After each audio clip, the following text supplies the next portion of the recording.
அனைவருக்கும் வணக்கம். 6ஆம் தேதி அதாவது வியாழக்கிழமை அன்று தை 24ஆம் தேதி தை கிருத்திகை. தை மாதம் கிருத்திகை ரொம்ப விசேஷமானது.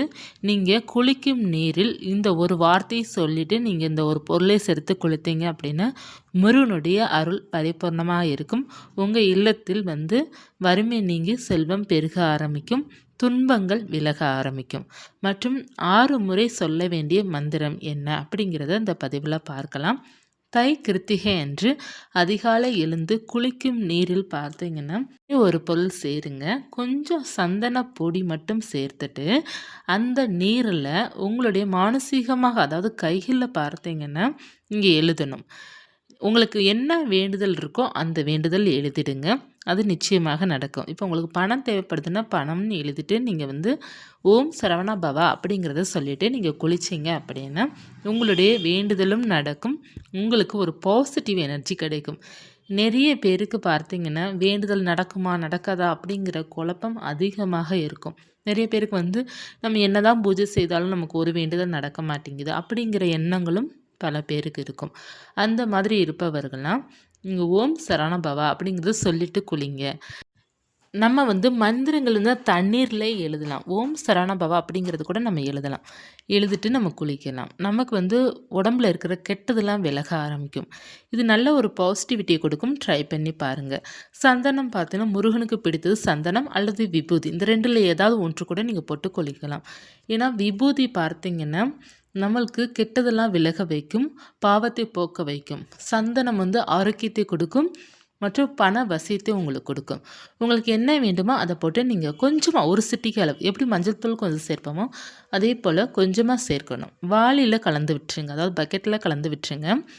கலந்து விட்டுட்டு ஒரு 5 நிமிடம் கழித்து நீங்கள் குளிக்கிறீங்க அப்படின்னா உங்களுக்கு நல்ல ஒரு பாசிட்டிவிட்டி கிடைக்கும். நம்ம அந்த பாசிட்டிவிட்டி நமக்கு இருந்தாலே நம்ம வாழ்க்கையில் எவ்வளோ பிரச்சனைகள் இருந்தாலும் சரி, எவ்வளோ கவலைகள் இருந்தாலும் சரி, எல்லாத்தையும் நீங்கள் கடந்துருவீங்க.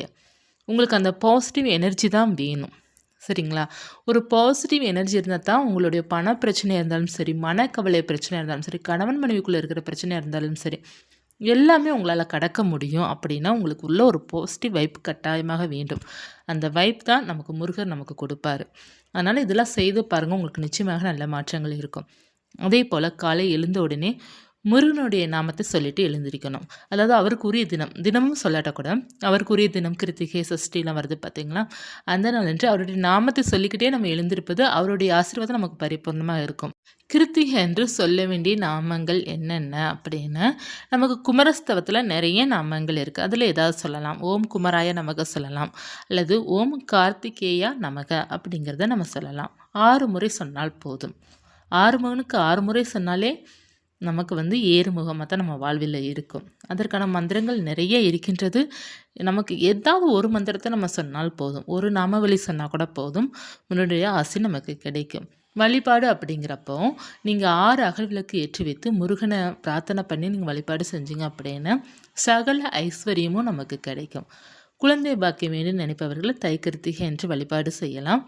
கவலைகள் போக வேண்டும் அப்படி இருப்பவர்களும் தை கிருத்திகை என்று வழிபாடு செய்யலாம். வாழ்க்கையில் ஒரு முன்னேற்றமே இல்லை, ஒரு பொருளாதார முன்னேற்றம் இல்லை, எதுவுமே ஒரு முன்னேற்றம் இல்லை, நமக்கு அப்படியே இருக்கிற மாதிரி தான் ஒரு ஃபீல் அப்படிங்கிற மாதிரி உங்களுக்கு கவலை இருக்குது அப்படின்னா முருகனுடைய வழிபாடு செய்யும்போது உங்களுக்கு நிச்சயமாக பொருளாதார முன்னேற்றம் கிடைக்கும். நீங்கள் உங்களுடைய லைஃப்பில் பார்த்தீங்கன்னா கஷ்டங்கள் இருக்குது அப்படின்னா அந்த கஷ்டத்தை மூலம் மறந்துட்டு நல்லா இருப்பதற்கான வழிகள் தேடும்போது உங்களுடைய வாழ்க்கை பொருளாதார முன்னேற்றம் நிச்சயமாக இருக்கும். எப்படி செஞ்சாவது உங்களுக்கு பணவசியம் கொடுத்துட்டே தான் இருக்கும். எல்லாத்துக்குமே காரணம் மனம்தான். நிறைய பேர் ஒவ்வொரு பிரச்சனைகள் சொல்லி கொண்டு தான் இருக்கிறீங்க. உங்களுடைய பிரச்சனைலாம் தீர்க்கணும் அப்படின்னா இறை நம்பிக்கை எந்த அளவுக்கு முக்கியமோ அதை விட 1000 மடங்கு உங்கள் மேலே உங்களுக்கு நம்பிக்கை இருக்கணும். அப்படி இருந்தால் மட்டும்தான் திருத்த வைக்க முடியும். நமக்கு இந்த சின்ன சின்ன வழிபாடு, சின்ன சின்ன பரிகாரங்கள் உங்களுக்கு ஒரு பாசிட்டிவிட்டியும் ஒரு மன அமைதியும் நிச்சயமாக கொடுக்கும். அதனால் எப்போதுமே பாசிட்டிவாக இருங்க. முருகனுடைய வழிபாடு பொறுத்தவரை பார்த்தீங்கன்னா இந்த தை கிருத்திகை தொடர்ந்து வழிபாடு செய்யுங்க. அதாவது கிருத்திகை நட்சத்திரம் தொடர்ந்து சஷ்டி தொடர்ந்து நீங்கள் வழிபாடு செய்யும்போதே உங்களுக்கு முருகனுடைய அருளும் கிடைக்கும். உங்கள் வாழ்க்கையும் புரிய வைப்பார் முருகர்.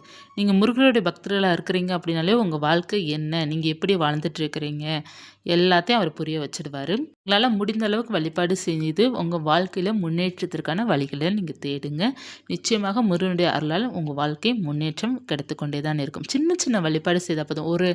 அவருக்கு விசேஷமான நாட்கள் அன்னைக்கு ஒரு 6 தீபம் ஏற்றினால் போதும். அவருக்கு பிடித்த பாலும் தேனும் நெய்வேத்தியம் அல்லது மாதுளம்பழத்தில் தேன் கலந்து தினை மாவு வைத்து அவருக்கு பிடித்த நெய்வேத்தியம் ஏதாவது ஒன்று வைத்து நம்மளால் முடிந்த அளவுக்கு வைத்து அவர் வழிபாடு செஞ்சாலே போதும். அவருடைய ஆசையும் அன்பும் நமக்கு பரிபூர்ணமாக இருக்கும். அன்னையோட அருளும் நமக்கு கிடைக்கும். அப்படி கிடைக்கும்போது நம்ம வாழ்க்கையில் இன்னல்கள் அனைத்துமே நீங்கும். நம்ம கணவன் மனைவி பிரச்சனை, குடும்பத்தில் உள்ள பிரச்சனை, எல்லா பிரச்சனையுமே தீர்த்து வைப்பார் முருகர். அதனால் நம்பிக்கையுடன் இருங்க. எப்போதுமே பார்த்தீங்கன்னா ஒவ்வொரு நாளையும் கொண்டாட ஆரம்பிங்க. உங்கள் வாழ்க்கை இனிமையாக இருக்கும். இந்த பதிவு உங்களுக்கு பயனுள்ளதாக இருக்கும்னு நினைக்கிறேன். இருந்தால் லைக் பண்ணிக்கோங்க. இது போன்ற தகவலுக்கு சேனலை சப்ஸ்கிரைப் பண்ணி வச்சுக்கோங்க. நன்றி.